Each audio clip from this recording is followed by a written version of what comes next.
So good evening, শুভ সন্ধ্যা। আমি Asima daily blogging চ্যানেলে আবার একটি নতুন ভিডিওতে আপনাদের সকলকে আবারও একবার স্বাগত। বাইরের যা পরিস্থিতি, আশা করবো আপনাদের মন কারোরই ভালো নেই, আমারও ভালো নেই। বেসিক্যালি মেয়ে আরজি করে ঘটনা নিয়ে বলছি। যাই হোক, সে নিয়ে পরে নয় আপনাদের সঙ্গে একদিন কথা বলবো। অনেকদিন হলো আমার চ্যানেলে আমি কোনো রেসিপি সেভাবে দিতে পারছি না বা দিইনি।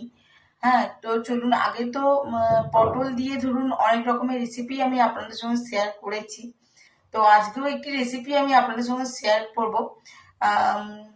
বাট আজকে কিন্তু কোনো স্ন্যাক্স করব না, একটু মিষ্টি করি। দই পটল, চাল পটল, পটল মশলা অনেক কিছুই করেছি। আমার ব্লগে আপনারা অবশ্যই দেখতে পাবেন, আর দেখার জন্য আমার চ্যানেলটি অবশ্যই সাবস্ক্রাইব করে রাখবেন। তো চলুন, আজকে আমি করব যেটা, সেটা হলো পটল মিষ্টি। নিত্যদিন তো আমরা পটল দিয়ে অনেক কিছুই খাই, তো আজ একটু পটল মিষ্টি করব। কিভাবে করি সেটা চলুন সম্পূর্ণ দেখতে থাকুন, আর বকবক না করে আপনাদের সঙ্গে আমি ডাইরেক্ট রেসিপিতে চলে যাই। একটু মিষ্টি রেসিপি করি।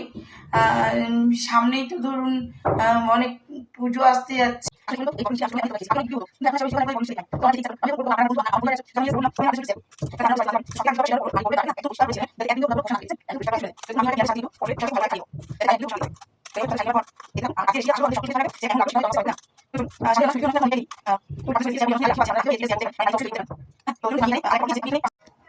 তো দেখো, আমি প্রতিটা পটল কেটে নিয়েছি, কেটে ভালো করে ধুয়ে জল ঝরিয়ে নিয়েছি। এবার সব থেকে যেটা দরকার সেটা হলো আমার এতটি জল লাগবে।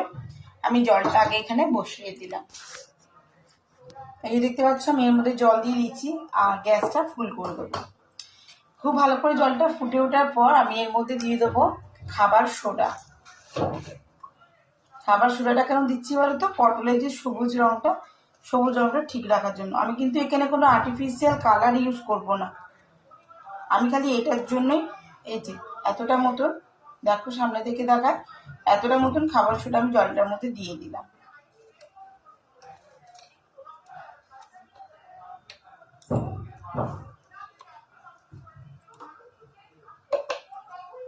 আর একটু দিয়ে দিয়েছি খাবার সোডা। এবার জলটা খুব ভালো করে ফুটে উঠুক, তারপর আমি পটলগুলো দিয়ে দেবো। তো দেখো, জলটা খুব ভালো করে ফুটে গেছে, আমি এর মধ্যে দিয়ে দেবো পটলগুলো এক একটা করে। দেখতে হবে পটলের যেন খুব ভালো করে সেদ্ধ হয়ে যায়। ঠিক আছে, এবার আমি এটা একটা চাপা দিয়ে দেবো আর এটা সেদ্ধ হওয়ার অপেক্ষা করবো। আমি এদিকে দুধটা মেরে ক্ষীর করে করে করবো। তোমরা চাইলে মাওয়া দিয়েও করতে পারো, মানে খোয়া দিয়ে করতে পারো। আমি এটা দিয়ে করে দেখাবো তোমাদের কাছে।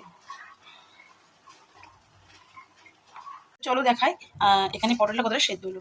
দেখো, এখানে খাবার সোডা দেওয়ার কারণে কিন্তু এই যে পটলের কালারটা দেখছো, দেখো একদম সবুজ সবুজ আছে। তোমাদেরকে যেটা করতে হবে সেটা এভাবে উল্টে পাল্টে হালকা হালকা করে এভাবে এটা সেদ্ধটা দেখতে হবে কতটা হয়েছে, ভালো করে সেদ্ধ করে নিতে হবে। তো এটা একটু সেদ্ধ হবে, সেদ্ধটা হোক। আর আমি এখানে দেখো দুধটা পড়তে দিয়েছি, দুধটা মেরে আমি ক্ষীরটা বানাবো। তো তোমরা অবশ্যই আমার রেসিপিটা দেখতে থাকো। আশা করবো আজকের এই মিষ্টি রেসিপিটি তোমাদেরকে বেশ ভালো লাগবে। তোমার বাড়িতে যে কোনো পুজোর জন্য করতে পারো, সামনে রাখির জন্য বাড়িতে করতে পারো, নিজেরাই বাড়িতে তৈরি করতে পারো মিষ্টিটা। দাদা ভাইরা যারা আসবে তাদেরকে মিষ্টিটা দিতে পারো, বাড়ির প্রত্যেকের সঙ্গে শেয়ার করতে পারো। কেমন লাগলো সেটা অবশ্যই আমাকে জানিও শেয়ার করার পর। তো দেখো, আমি দুধটা মোয়ারতে দিয়ে দিয়েছি। আচ্ছা, তো দেখো, যেহেতু আমার কাছে 5টা পটল আছে, তো সেই অনুপাত করে আমি এখানে 1 কাপ মতন চিনি দিয়ে দিলাম। মানে এবার আমি একটা চিনির শিরা তৈরি করব, গাঢ় গাঢ়, বুঝেছো? আর একটু দেবো, মানে 1 কাপ দিয়েছি আর একটু দেবো। আচ্ছা, এটা দিয়েছি, এবারে অর্ধেকটা দিয়ে দিলাম। এবার আমি এটার মধ্যে দিয়ে দেবো পরিমাণ মতন জল। এবার তোমাদেরকে দেখালাম, এবার আমি 1/2 কাপ মতন দিয়ে দেবো জল। এবার এটা খুব ভালো করে ফুটে উঠবে, তারপরে আমি যে জল ঝরতে দিয়েছি পটলগুলো, সেগুলোর মধ্যে দিয়ে দেবো। আর জানোই তো, চিনির রসে যখনই কিন্তু পটলটা পড়বে তখন কিন্তু পটলটি শক্ত হয়ে যাবে। তার কারণে আগেই পটলটা আমাকে সেদ্ধ করে নিতে হয়েছে। আমি আগেই পটলটা সেদ্ধ করে নিয়েছি। এভাবে নেড়ে চেড়ে ভালো করে গলিয়ে নেবে। যখন ঠিক ভালো করে ফুটটা উঠবে, তখন ওই সেদ্ধ করে রাখা পটলগুলো এই চিনির রসের মধ্যে ছেড়ে দেবে। এই সময় তোমরা একটু এলাচির পাউডার দিতে পারো, ফ্লেভারটার জন্য বলছি। তো দেখো খুব ভালো করে রসটা ফুটে উঠেছে। আমি এখন যেটা দেবো সেটা হলো এলাচি পাউডার দিয়ে দিলাম, আর এটাকে ভালো করে নেড়ে দেবো। এবার আমি সেদ্ধ করে রাখা যে পটলগুলো আছে সেই পটলগুলো আমি এর মধ্যে এখন দিয়ে দেবো। আচ্ছা দেখো আমি প্রতিটা পটল কিন্তু এখানে দিয়ে দিয়েছি, কোনো কিন্তু আমি আর্টিফিশিয়াল কালার এখানে ইউজ করিনি।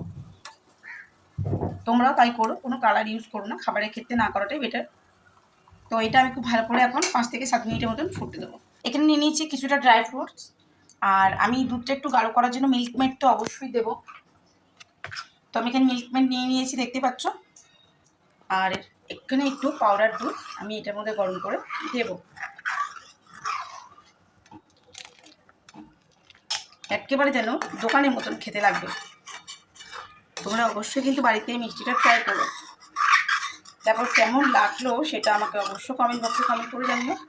আমি বারবার বলছি আমি এখানে দুধ ফুটিয়ে করছি, ক্ষীর তৈরি করে করছি, তোমরা চাইলে মাওয়া দিয়ে করতে পারো।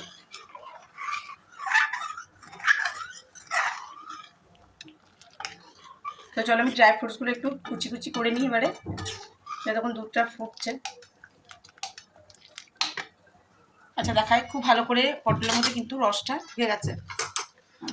এবার আমি একটা ছাঁকনির সাহায্যে এটাকে ভালো করে ছেঁকে রসটা আলাদা করবো। তো দেখো দুধটা মেরে কিন্তু এতখানি ক্ষীর হয়ে এসছে, আর ওটা মরবে। আমি এবার দিয়ে দেবো এর মধ্যে একটুখানি মিল্কমেড, আমি একটুখানি পাউডার দুধ গুড়ের মধ্যে দিয়েছি, আর চিনির শিরা থেকে নামিয়ে আমি এটা রসটা ঝরতে দিয়েছি। তো চলো ড্রাই ফ্রুটসগুলো আমার এখানে কুচানো হয়ে গেছে দেখতেই পাচ্ছ, এগুলো আমি দিয়ে দেবো। আচ্ছা এটার মধ্যে দেবো আমি একটুখানি ঘি।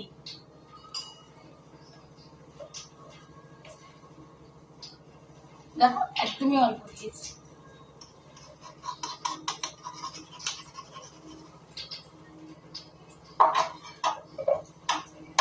এবারে যে ড্রাই ফ্রুটসগুলো আমি কেটে রেখেছিলাম সেগুলো দিয়ে দেবো। তোমরা পেস্তাও দিতে পারো, বাট আমি যেহেতু পেস্তা আনি না তাই পেস্তা দিতে পারলাম না।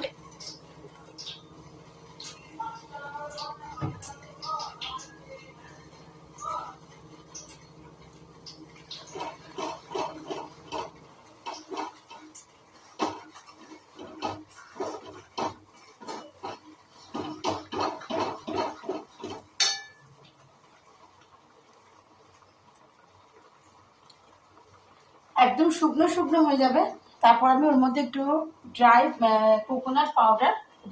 আচ্ছা আমি এর মধ্যে দিয়ে দেবো একটুখানি চিনি, আপনারা চাইলে চিনির গুঁড়ও দিতে পারেন, মিষ্টিটা আপনাদের টেস্ট অ্যাকর্ডিং করে নেবেন।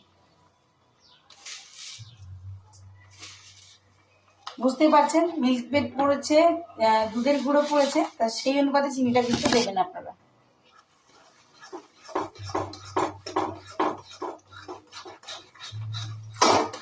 আমার এটা ক্ষীর হয়ে এসছে।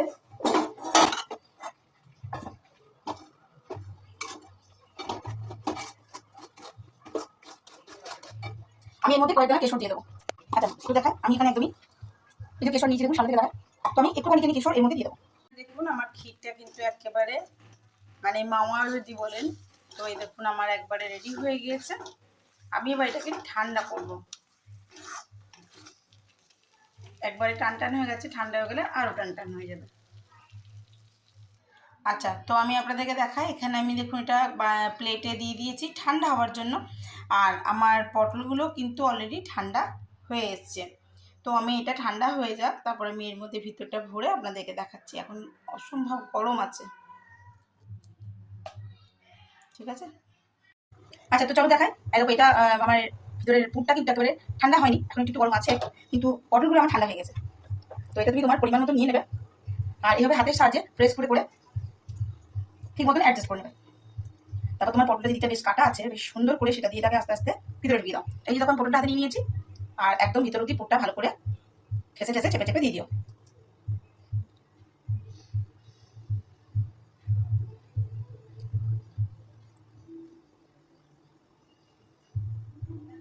তো বন্ধুরা দেখো আমার পটল মিষ্টিটা কিন্তু একেবারে রেডি হয়ে গেছে। এইভাবে আমি প্রতিটা পটল মিষ্টি রেডি করে নেবো পুরটা পরে। আরেকটা দেখাই দিই তোমাদের, এই যে দেখো ফাঁকা, আর ওটার মধ্যে আমি আবারও একটু পুর নিয়ে ঠিক আছে তোমার লাগবে, এবার হাতের সাহায্যে লম্বা করে নিই, তাহলে সুবিধা হবে। গরম তো একটু লাগছে।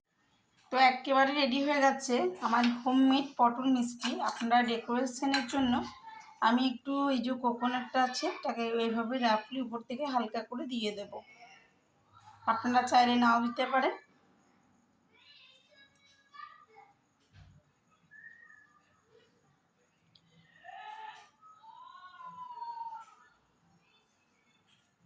তো দেখুন একদম রেডি হয়ে গেল, ঝটপট তৈরি হয়ে গেল আমার ঘরের কয়েকটা মেটেরিয়ালস দিয়ে আমার হোমমেড পটল মিষ্টিটা।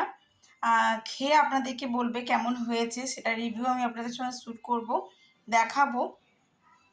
তো কেমন লাগছে আপনারা বাড়িতে ট্রাই করুন। সামনে অনেকগুলো পুজো, দুর্গা পুজো আছে, তো বাড়িতে অবশ্যই তৈরি করতে পারেন বাড়ির মানুষদের জন্য, অতিথিদের জন্য। তো চলুন মিঠি এখন বসে পড়েছে খেতে, আপনাদেরকে দেখাবো যে পটল মিষ্টিটা কেমন হচ্ছে, রিভিউটা আপনাকে দেবে।